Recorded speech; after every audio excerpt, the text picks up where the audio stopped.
Sveiki, aš Norbin ir šiandien noriu pakalbėti apie driftą Lietuvoje ir trečią Lietuvos drifto čempionato etapą, kuris vyko vos prieš porą dienų. Kaip žinia, o gal turėčiau sakyti, kaip nežinia, daug kas net ir nežino šio sporto, tačiau trumpai sakant, šie metai yra tiesiog tragedija. Negaliu atsakyti, ar kurdamas tokį video darau gerą, tačiau tylėti ir viską palikti taip, kaip yra, irgi nesprendimas. Ar kas iš jūsų žinote šių metų renginių kalendorių? Ar kas žinote vairuotojų rezultatus po varžybų? Klausimas, dėl ko mes važiuojame į varžybas. Važiuojame parodyti rezultatų, parodyti savo sugebėjimus žiūrovams, tačiau kokia prasmė rezultatų, kai viskas susiklosto taip. Iškart padėkosiu tiems, kurie mus palaiko, kurie ateina į varžybas ir kitus renginius, kad ir kokie tie renginiai būtų šūdini. Net nežiūrint tai, kas buvo prieš, o kalbant apie paskutinį prestižinį drifto etapą vykusį 1000 km trasė. Žiūrovas sumoka už bilietą, komandos sumoka už galimybę dalyvauti ir ką mes gauname. Žiūrovams mažas narvelis, iš kurio nieko nesimatom, o galiausiai ir varžybos nutrauktos dėl prasto matomumo. Nes kažkas tikėjosi, kad viską pavyks padaryti per 4 valandas. Taip, dažniausiai varžyboms mažiausiai reikia 1 dienos, čia buvo skirtos 4 valandos treniruotėms, kvalifikacijai ir poriniams važiavimams. Taigi, pradėkime.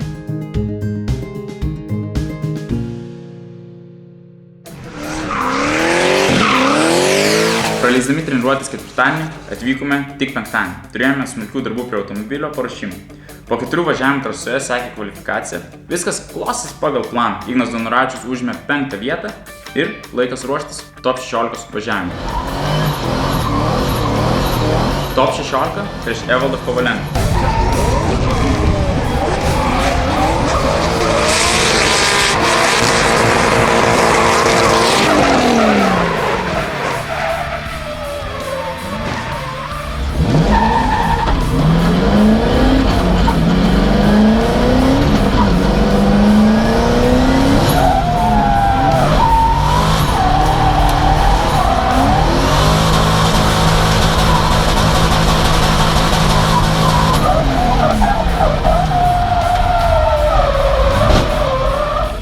Varžovui dingsta stabdžiai, po ko seka kontaktas. Akivaizdu, kad keliaujame į top 8, nes Kovalenka nebegali tęsti varžybų dėl gedimų.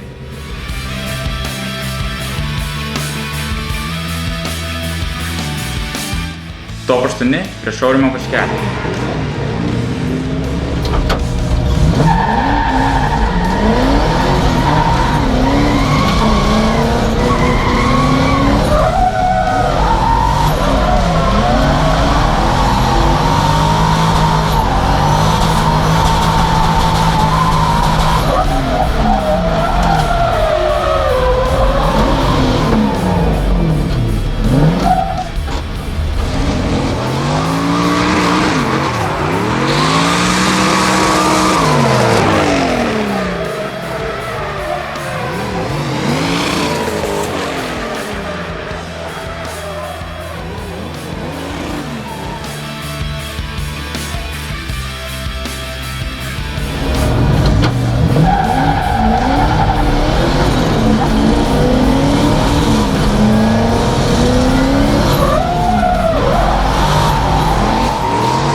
Laimime ir keliaujame į top 4.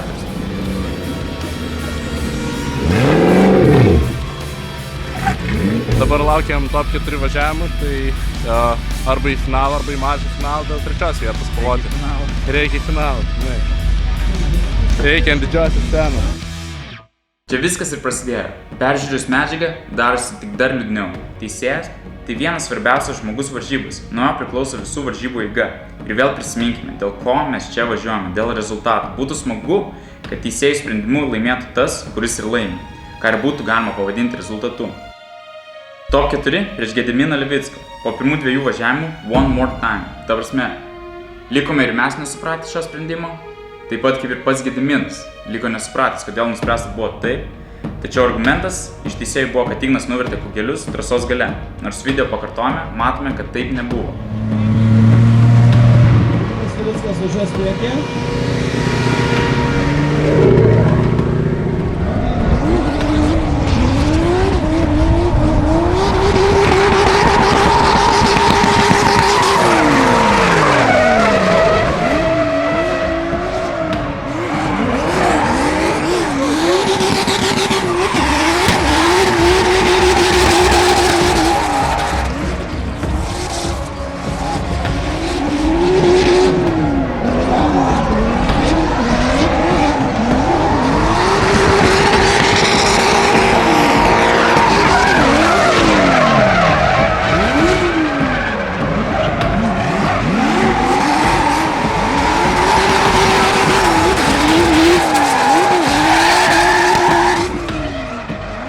Pasakyti ačiū Mantui Kuzmarskui, kuris savo sprendimą argumentuoja ir paaiškina, nors peržiūrėjus video, sprendimas nesikeitė. Keitėsi tik argumentai ir klaidos, dėl kurių toks sprendimas buvo priimtas.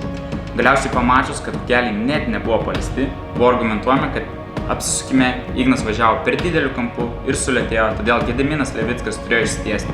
Nors žiūrint ir kitus Igno važiavimus, matome tokią pačią trajektoriją. Taip pat matome ir dar kitas, net nepaminėtas varžovo klaidas.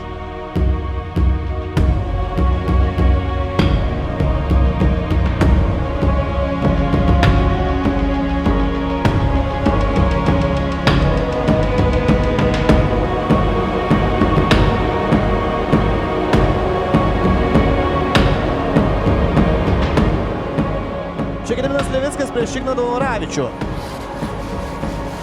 Ok. Gediminas Levickas ir Ignas Daunoravičius iš paskos. Puikiai atkartoja veiksmus Gedo. Čia Gedas. Ai. Wow, bet Ignas Daunoravičius be jokių klaidų iš tikrųjų. Nors ir Gediminas klydo ir labai grubi klaida, Ignas Daunoravičius nepasimetė, laiku pristabdė automobilį savo arkliukus. Ir suvažiavo spūdingai plojimai, tikrai taip, aš irgi paplosiu. Wow, ploja čia Palanga, gražu. Tikrai, va čia buvo profesionalumas, tikrai čia atsiskleidė Igno profesionalumas. Ignas visiškai be treniruočių važiavo šiandien.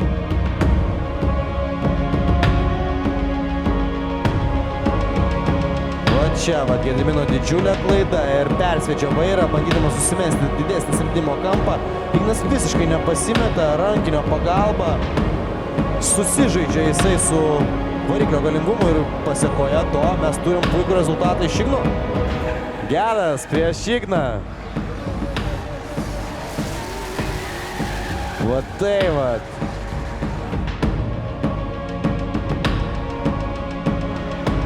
Per ilgai, bet Gedas šiandien pameta slydimo kampą ir ai.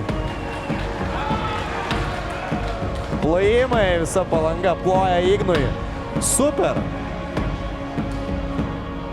Ką, toje poroje klausimų tikrai nekyla, kas pranašesnis. Ok, kažkoks pasitarimas su teisėjais tarp Igno Daunoravičiaus. Nelabai suprantu, kodėl jisai turėtų ginčytis ar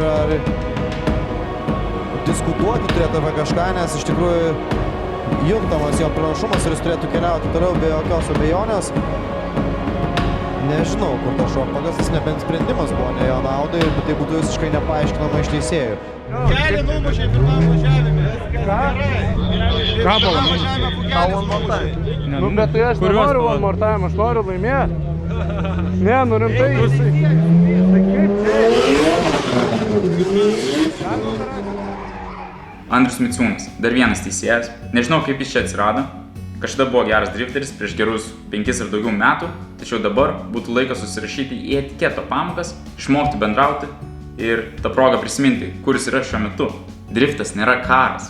Ir jeigu tai pakėlus balsą, kad netrukdykite ir eikit ir važiuokite one more time, pakartojimo nežiūrėsiu ir savo sprendimo nekeisiu, yra labai neprofesionalu.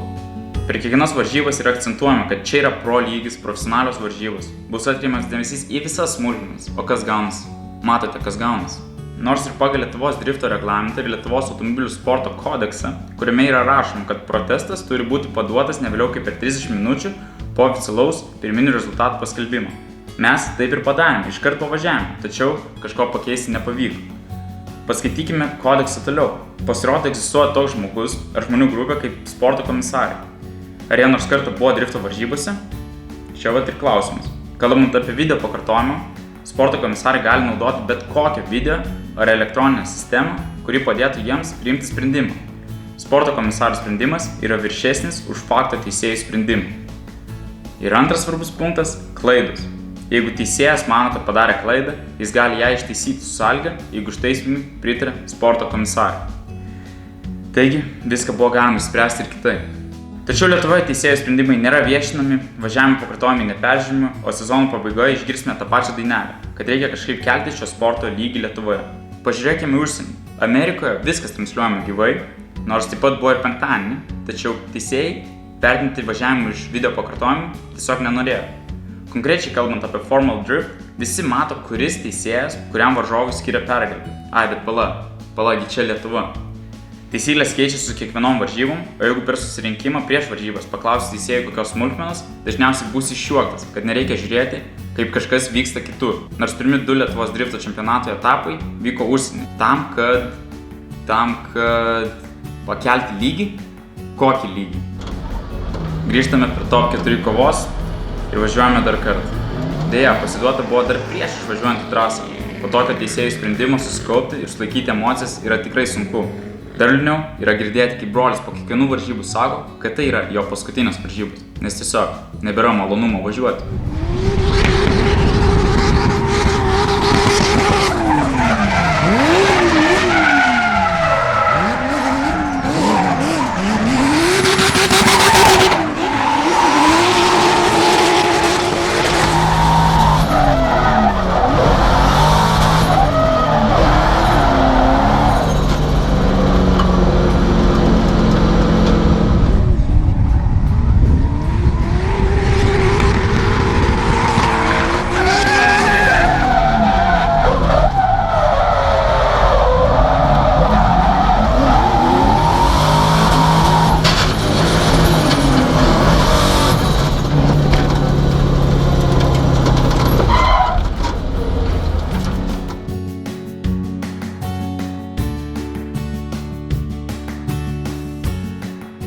Mažasis finalas dėl 3 vietos.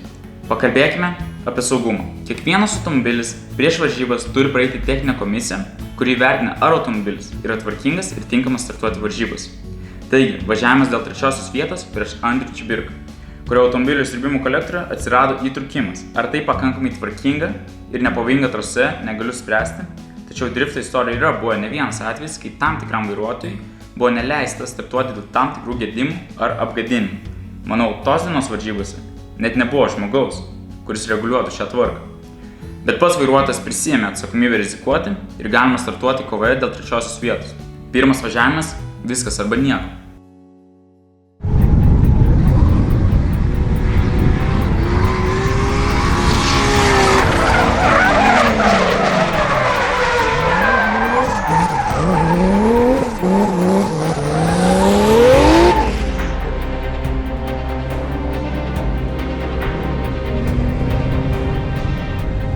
Ir vėl kiek keistokas teisėjų sprendimas.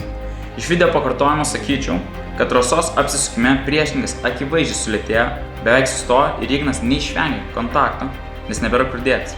Teisėjų verdiktas 5-5. Grįžkime prie saugumo ir renginio organizatorių. Trasa tapo nesaugi, nes netikėtai nusileido saulė ir pasidarė tamsu. Teisėjai nebegali vertinti važiavimą, nes nieko nebemato. Varžybos tiesiog nutraukiamos. Tačiau, jeigu dalyviai nori, jie gali savo malonumui dar kartą pravažiuoti. Tai kur logika čia, kur tas saugumas, jeigu galite važiuoti, tačiau nebūsite vertinami?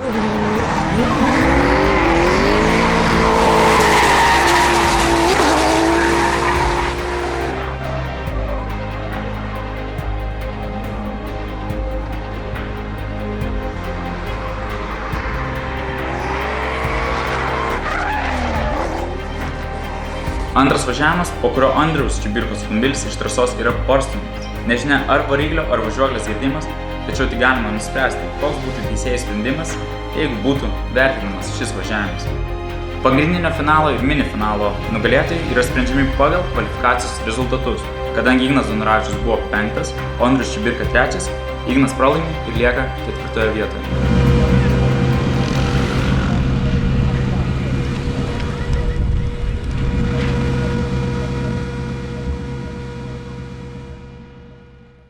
Laiko atgal neatsuks, tačiau paviešinimas dažnai padeda.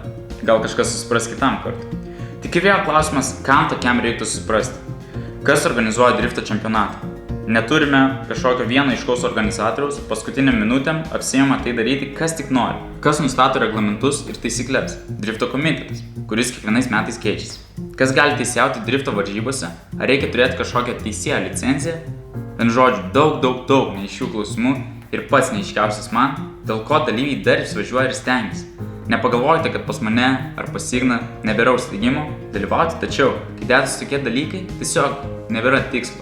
Ačiū mūsų rėmėjams Insane Chip Tuning, New Hit Group, Individual Racing Parts, kurie mus palaiko jau ne vienerius metus. Ir ačiū visiems fanams, kurie dar vis ateina į varžybas, pabandyti kažką pamatyti per kitų galvas. Trumpai sakant, driftas Lietuvoje yra miręs. Šis video tai mūsų komandos Bros of Pros apeliacija į visą šūdą, kuris vyksta per kiekvienas varžybas. Sėkmės ir iki sekančio karto. Gal kažkada kažkas pasikeis.